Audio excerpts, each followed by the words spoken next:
যুবক, তোমাকে একটা বাস্তবতা বলি, তোমার বাবা তোমাকে কত ভালোবাসে।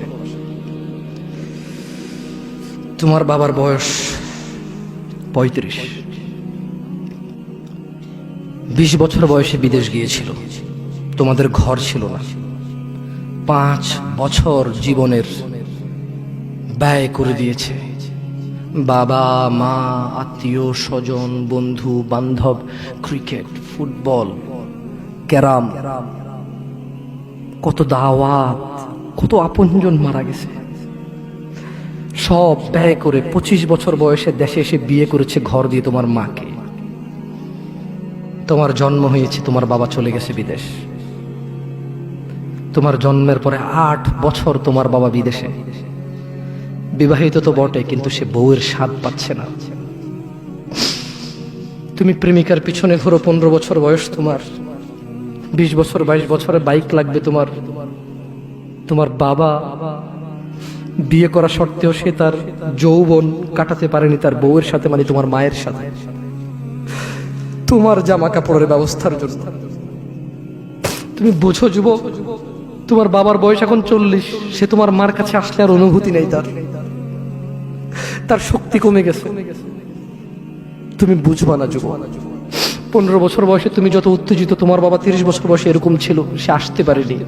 তুমি পড়বা বলে, তোমার স্কুলের ফি লাগবে বলে, that much he loves you.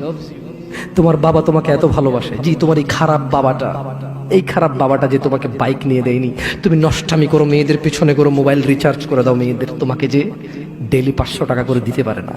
এই লোকটা যদি 60 বছর বয়স পায়, তার জীবনের 20টা বছর সে এমন 20টা বছর, যে 20টা বছরে সে হাড় ভাঙা পরিশ্রম করতে পারত, করছে, তোমার মায়ের দেখা সে পায়। এমন মূল্যবান যৌবন 20টা বছর দিয়েছে। 50 বছর বয়সের দেশে আসছে।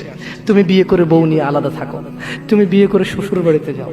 তোমার বাবা দেশে তো আসছে, তার যৌবন আর নেই, তার ওই সুখ স্বাচ্ছন্দ্য আর নেই।